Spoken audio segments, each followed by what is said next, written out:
नमस्कार विद्यार्थियों, मैं Gumana Ram Chaudhary, assistant professor in geography, government college Nawa. विद्यार्थियों, हम बीए सेकेंड ईयर में जो हमारा सेकंड प्रश्न पत्र है आर्थिक एवं संसाधन भूगोल, उसमें हम कृषि के प्रकारों के बारे में पढ़ रहे थे।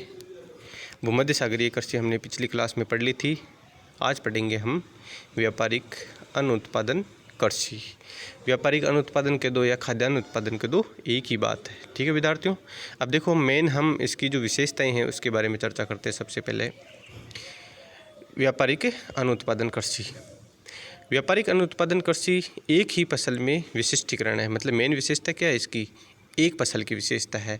मतलब जो खेत होता है या जोत होता है उसमें एक ही फसल की खेती करते हैं। जैसे गेहूँ उगा रहे हैं तो गेहूँ की खेती करेंगे, चावल उगा रहे हैं तो चावल की खेती करेंगे। इसमें इन भागों में केवल फसलों की खेती होती है, पशु नगण्य होता है। फसलों में भी एक फसल अधिकांशतः वो भी गेहूँ की खेती की जाती है। यूएसए में केवल इसमें हम इलिनॉइस तथा आयोवा में गेहूं की जगह मक्के की खेती की जाती है। अधिकांश भागों में संपूर्ण क्षेत्र के लगभग 60% से अधिक भूमि पर गेहूं की खेती की जाती है तथा कहीं कहीं 80% से अधिक भी गेहूं उपजाया जाता है। पशुपालन परिवार की आवश्यकता पूर्ति हेतु किया जाता है। मतलब जाहिर सी बात है, इसमें एक फसल विशिष्टीकरण का यहाँ तात्पर्य हो गया, सिर्फ एक ही फसल की खेती करेंगे जोत में। अगर दूसरी खेती करते हैं तो वो भी बहुत नगण्य। और दूसरी खेती जो अमेरिका में है वो सिर्फ दो जगह की जाती है। एक तो इलिनॉइस नाम की प्रांत है और एक आयोवा। इलिनॉइस और आयोवा अमेरिका में दो ऐसे प्रांत हैं जहाँ पर मक्के की खेती करते हैं। कौन सी खेती करते हैं? मक्के की खेती। वरना अधिकांश भाग में सिर्फ और सिर्फ गेहूं की खेती करते हैं। और कई कई जगह तो ऐसी है जहाँ पर 80% तक है वो गेहूं की खेती की जाती है। पशुपालन नगण्य होता है। पशुपालन सिर्फ परिवार की आवश्यकताओं को ध्यान में रखते ही पशुपालन किया जाता है, जैसे दूध के लिए या फिर अन्य सामग्री के लिए। ठीक है विद्यार्थियों, उसके बाद में नेक्स्ट देखो, इसमें मशीनी का अधिकतम उपयोग, मतलब यंत्रीकरण कृषि कह सकते हैं हम। क्यों? क्योंकि ये खेती है जो बड़े बड़े जोतों में की जाती है या बड़े बड़े खेतों में की जाती है। तो अगर बड़े बड़े खेतों में की जाती है तो जाहिर सी बात है वहाँ पर पशु जो श्रम है या फिर मानव श्रम है या पशुओं के द्वारा है, इसमें हम नहीं खेती कर सकते क्योंकि इतने बड़े क्षेत्रों में समय लगता है। इसीलिए यहाँ पर यंत्रीकरण है। इसकी जो प्रमुख विशेषता है वो है यंत्रीकरण। मतलब इसमें मशीनों का प्रयोग किया जाता है। खेत जोतने बोने के लिए बड़े बड़े ट्रैक्टर, हल, डिस्क, हेरो, ड्रिल आदि, काटने के लिए रीपर, कंबाइन, हार्वेस्टर एवं अन्न ढोने के लिए ट्रक, मालगाड़ियों का उपयोग किया जाता है। अतः यहाँ श्रमिकों की आवश्यकता बहुत ही कम होती है।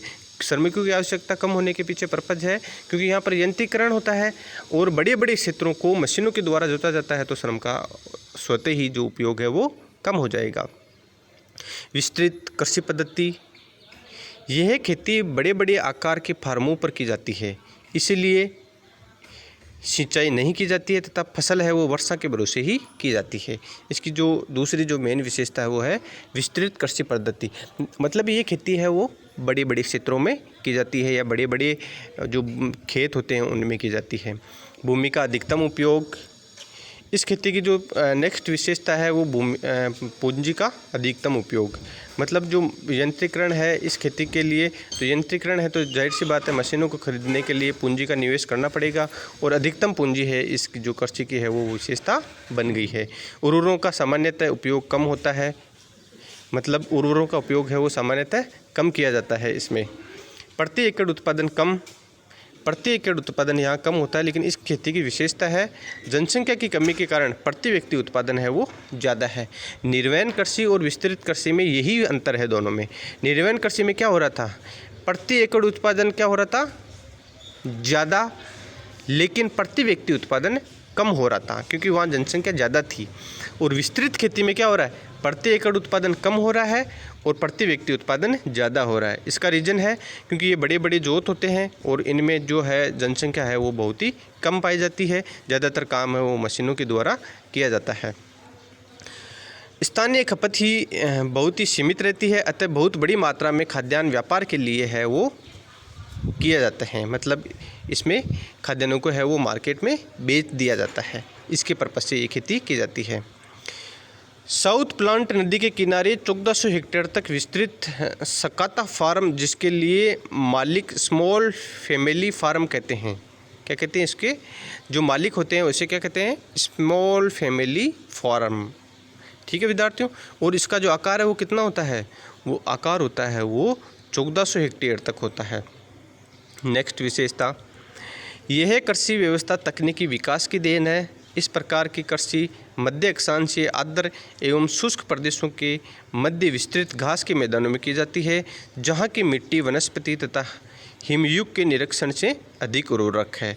मतलब जो ये खेती की जाती है वो ज़्यादातर की जाती है जो अपने बड़े बड़े घास के मैदान होते हैं ना, उनमें ये इस प्रकार की खेती की जाती है। बड़े बड़े घास के मैदानों में हम जब इसके जो प्रमुख क्षेत्र पढ़ेंगे उसमें विद्यार्थियों में बताऊंगा कि कौन कौन से बड़े बड़े घास के मैदान है। यह जो खेती होती है वो होती है व्यापारिक अन्न वाले जो कृषि प्रदेश है वो अधिकतर कम जनसंख्या वाले भागों में मिलते हैं। उत्तरी अमेरिका, रूस, यूक्रेन, ऑस्ट्रेलिया तथा अर्जेंटीना सभी जगह गेहूं उत्पादन करने वाले भागों की जनसंख्या है वो अल्प है। इन भागों का साधारणतः घनत्व होता है वो 20 से 25 व्यक्ति प्रति वर्ग किलोमीटर होता है, प्रति वर्ग मील होता है। मशीनों पर अधिक निर्भरता रहती है। यही एक कारण है कि यहाँ है वो प्रति व्यक्ति उत्पादन ज़्यादा और प्रति एकड़ उत्पादन कम होता है। अब देखो इसके जो प्रमुख क्षेत्र है वो कौन कौन से हैं। प्रमुख क्षेत्रों में देखेंगे हम, प्रमुख क्षेत्रों में कौन कौन से क्षेत्र है जहाँ पर इस प्रकार की खेती की जाती है। पहला है जो मैं आपको बता रहा था विद्यार्थियों की जो इस प्रकार की खेती है वो बड़े बड़े भागों में की जाती है, और बड़े बड़े भागों में भी विशेष तौर से जो घास के मैदान हैं उनमें ये खेती की जाती है। तो इसमें सबसे पहले देखो संयुक्त राज्य अमेरिका एवं कनाडा के प्रियरी प्रदेश। कौन से घास के मैदान का क्या नाम है? प्रियरी। कई बार क्वेश्चन पूछा जाता है कि प्रियरी जो घास के मैदान है वो कहाँ पाए जाते हैं? तो संयुक्त राज्य और जो कनाडा है वहाँ पर जो बड़े बड़े घास के मैदान हैं उन्हें क्या कहते हैं विद्यार्थियों? प्रियरी। और जो दक्षिण अमेरिका के अर्जेंटीना देश है, कौन सा है? दक्षिण अमेरिका के अर्जेंटीना देश है, उसमें जो प्रमुख घास का मैदान है उसे क्या कहते हैं? पम्पास। उसे क्या कहते हैं? पम्पास। वहीं रूस एवं यूक्रेन के जो घास के मैदान हैं उन्हें कहते हैं स्टेपी। दक्षिण अफ्रीका के जो घास के मैदान हैं उन्हें कहते हैं वेल्ड। ऑस्ट्रेलिया के जो घास के मैदान हैं उन्हें कहते हैं मरे डार्लिंग।